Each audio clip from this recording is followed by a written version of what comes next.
Hello friends. पिछली video में हम लोगों ने इंडिया में राइस व्हीट सिस्टम को समझा और आज की इस वीडियो में हम लोग बात करने वाले हैं पल्सेस की। हमारे देश में जनरली जो पल्सेस खाए जाते हैं वो हैं चना यानी चिकपी जिसे ग्राम भी कहा जाता है। इसके अलावा अरहर की दाल जिसे तूर की दाल या फिर पिजन पी भी कहा जाता है। और खाने के साथ हम लोग उड़द की दाल, मसूर की दाल, मूंग की दाल और ड्राई पीस भी खाते हैं। उड़द की दाल यानी ब्लैक ग्राम, मसूर की दाल यानी लेंटिल, मूंग की दाल यानी ग्रीन ग्राम और ड्राई पीस को जनरली हम लोग सफ़ेद मटर या फिर मटरा कहते हैं। और अगर पूछा जाए कि ये पल्सेस हमारे देश में कौन से स्टेट्स में प्रोड्यूस किए जाते हैं तो सबसे पहले नंबर पर आता है मध्य प्रदेश, दूसरे नंबर पर है महाराष्ट्र और तीसरे नंबर पर है राजस्थान। और आपको पता होना चाहिए कि इनमें से कुछ पल्सेस खरीफ सीजन में कल्टीवेट की जाती हैं और कुछ पल्सेस राबी सीजन में। तो कौन सी पल्सेस कौन से सीजन में कल्टीवेट की जाती हैं वो आप यहाँ पर देख सकते हैं। अब यहाँ पर कुछ इंपॉर्टेंट फैक्ट्स हैं जिनके बारे में हम लोग बात करेंगे। तो पहली चीज़ तो ये कि हमारे देश में सबसे ज़्यादा प्रोड्यूस होने वाली जो पल्स है वो है चना यानी चिकपी। इनफैक्ट हमारे देश का जो टोटल पल्सेस का प्रोडक्शन है उसका 50% चना यानी चिकपी ही है। और इसके बाद नंबर आता है उड़द की दाल का यानी ब्लैक ग्राम का। उड़द की दाल भी हमारे देश में बहुत ज़्यादा खाई जाती है और इसीलिए बहुत ज़्यादा प्रोड्यूस भी की जाती है। और इसके बाद तीसरे नंबर पर है ड्राई पीस यानी मटरा। चलिए अब देखते हैं कि हमारे देश में पल्सेस का जो एरिया ऑफ कल्टीवेशन, प्रोडक्शन और ईल्ड है उसमें पिछले 10 सालों में क्या चेंजेस आए हैं। तो अगर हम लोग फाइनेंशियल ईयर 2014 से कंपेयर करें तो उस समय हमारे देश में पल्सेस को 25 मिलियन हेक्टेयर्स में कल्टीवेट किया जाता था, लेकिन 2024 फाइनेंशियल ईयर तक हमारे देश में पल्सेस का कल्टीवेशन 29 मिलियन हेक्टेयर्स तक फैल चुका है। तो पिछले 10 सालों में पल्सेस का एरिया अंडर कल्टीवेशन तो बढ़ा ही है, साथ ही साथ प्रोडक्शन भी बढ़ा है। फाइनेंशियल ईयर 2014 में पल्सेस का जो प्रोडक्शन था वो था 16 मिलियन मेट्रिक टन और 2024 फाइनेंशियल ईयर तक ये वैल्यू हो गई है 24 मिलियन मेट्रिक टन। और इसी तरह का इम्प्रूवमेंट पल्सेस की यील्ड में भी देखने को मिला है। फाइनेंशियल ईयर 2014 में पल्सेस का जो यील्ड था वो था 7 क्विंटल्स पर हेक्टेयर और 2024 में पल्सेस का यील्ड बढ़कर हो गया है 9 क्विंटल्स पर हेक्टेयर। तो सबसे पहले यहाँ पर ये जानने की कोशिश करते हैं कि हमारे देश में एरिया अंडर पल्सेस कल्टीवेशन जो है वो इंक्रीज़ क्यों हो रहा है, क्यों ज़्यादा से ज़्यादा लोग अब पल्सेस को कल्टीवेट करना पसंद कर रहे हैं। तो इसके पीछे बेसिकली 3 मेन कारण हैं। पहला कारण ये है कि पिछले 10 सालों में गवर्नमेंट ने पल्सेस के ऊपर जो एमएसपी है वो काफ़ी ज़्यादा इंक्रीज़ किया है।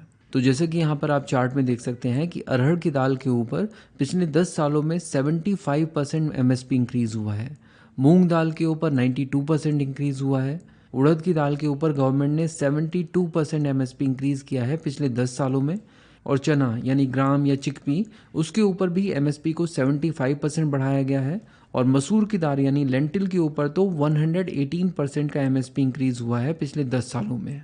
और ये चीज़ हम ऑलरेडी समझ चुके हैं कि गवर्नमेंट अगर किसी भी क्रॉप के ऊपर एमएसपी बढ़ाती है तो फार्मर्स भी बहुत ज़्यादा एंकरेज होते हैं उस पर्टिकुलर क्रॉप को कल्टीवेट करने के लिए। तो ये तो हो गया पहला फैक्टर जिसकी वजह से हमारे देश में पल्सेस का एरिया अंडर कल्टीवेशन लगातार बढ़ रहा है। इसके बाद जो दूसरा फैक्टर यहाँ पर रेस्पॉन्सिबल है वो ये कि पल्सेस की जो यील्ड है वो लगातार इंक्रीज होती जा रही है। ये चीज़ हम लोगों ने ऊपर टेबुलर फॉर्मेट में भी देखी थी। हम लोगों ने देखा था कि 2014 में पल्सेस की जो यील्ड थी वो थी 7 क्विंटल्स पर हेक्टेयर और 2024 में पल्सेस की यील्ड बढ़कर हो गई थी 9 क्विंटल्स पर हेक्टेयर। और ये चीज़ हम लोग पहले भी डिस्कस कर चुके हैं कि जब भी किसी क्रॉप की यील्ड बढ़ती है तो फार्मर्स उस क्रॉप को लगाने के लिए बहुत ज़्यादा अट्रैक्टेड हो जाते हैं और डेफिनेटली उस क्रॉप का जो एरिया अंडर कल्टीवेशन है वो बढ़ते हुए दिखता है। तो पल्सेस का जो एरिया अंडर कल्टीवेशन बढ़ रहा है उसके पीछे ये 2 कारण तो हैं ही। इसके अलावा एक और कारण है। कारण ये है कि हमारे देश की जो हाउस होल्ड इनकम है वो पिछले 10 सालों में काफ़ी ज़्यादा बढ़ी है। तो बेसिकली होता क्या है कि जो बिल्कुल गरीब आदमी होता है वो जनरली राइस और व्हीट के ऊपर निर्भर करता है, लेकिन जब उसकी इनकम थोड़ी बढ़ने लगती है तो वो अपने खाने में कुछ पल्सेस भी ऐड करने लगता है। वो छोले चावल, छोले भटूरे भी अपनी डाइट में ऐड कर लेता है। तो ऐसे में ये कहा जा सकता है कि हमारे देश में हाउस होल्ड इनकम बढ़ने की वजह से पल्सेस की जो डिमांड है वो भी बहुत तेज़ी से बढ़ रही है। और इन्हीं सब कारणों की वजह से हम लोग देख सकते हैं कि हमारे देश में जो एरिया अंडर पल्सेस कल्टीवेशन है वो काफ़ी तेज़ी से बढ़ रहा है। और ऐसा नहीं है कि हमारे देश में जो पल्सेस का प्रोडक्शन है वो सिर्फ राबी सीज़न या फिर खरीफ सीज़न में ही बढ़ रहा हो। ये दोनों सीजन्स में लगातार बढ़ रहा है और पिछले 3 डिकेड्स से बढ़ रहा है।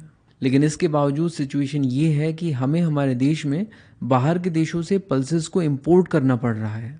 इनफैक्ट सिचुएशन इतनी ज़्यादा ख़राब है कि हमारे देश में पल्सेस का जो इंपोर्ट है वो पिछले 3 सालों में डबल हो चुका है।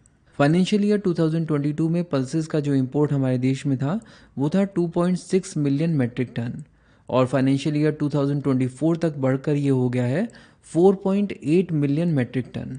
इनफैक्ट ये कहा जा रहा है कि हमारे देश में जो पल्सेस का जो इंपोर्ट है वो पिछले 6 सालों में 84% ईयर ऑन ईयर बढ़ रहा है। तो वैसे तो इंडिया में इस समय हर एक पल्स को इंपोर्ट किया जा रहा है, चाहे वो चिकपी हो, उड़द की दाल हो, मसूर की दाल हो, ड्राई पीस हो, अरहर की दाल, उड़द की दाल या फिर मूंग की दाल। लेकिन जिस पल्स को सबसे ज़्यादा इंपोर्ट किया जा रहा है वो है रेड लेंटिल यानी मसूर की दाल। इनफैक्ट अगर क्वांटिटी की टर्म्स में देखा जाए तो जितनी पल्सेस हमारे देश में इंपोर्ट हो रही हैं उसकी 1/3 मसूर की दाल यानी रेड लेंटिल को इंपोर्ट किया जा रहा है। इसके बाद दूसरे नंबर पर जिस पल्स को इंपोर्ट किया जा रहा है वो है ड्राई पीस, जिसे येलो पीस भी कहा जाता है। बट क्वेश्चन ये है कि जब हमारे देश में पल्सेस का प्रोडक्शन इतनी तेज़ी से बढ़ रहा है तो फिर हमें इंपोर्ट करने की ज़रूरत पड़ क्यों रही है? तो इसका आंसर यही है कि लोगों की जो इनकम बढ़ी है उसकी वजह से उनका पल्सेस का कंजम्पशन भी बढ़ गया है। लेकिन हमारी गवर्नमेंट का कहना है कि इसमें चिंता करने की कोई बात नहीं है, 2027 तक हम लोग पल्सेस के अंदर सेल्फ सफिशिएंसी को अटेन कर लेंगे। तो ये थी डिटेल्स पल्सेस से रिलेटेड। नेक्स्ट वीडियो में हम लोग कोर्स सीरियल्स यानी मिलेट्स की बात करेंगे। Thank you so much for watching and supporting बुक्सताबा।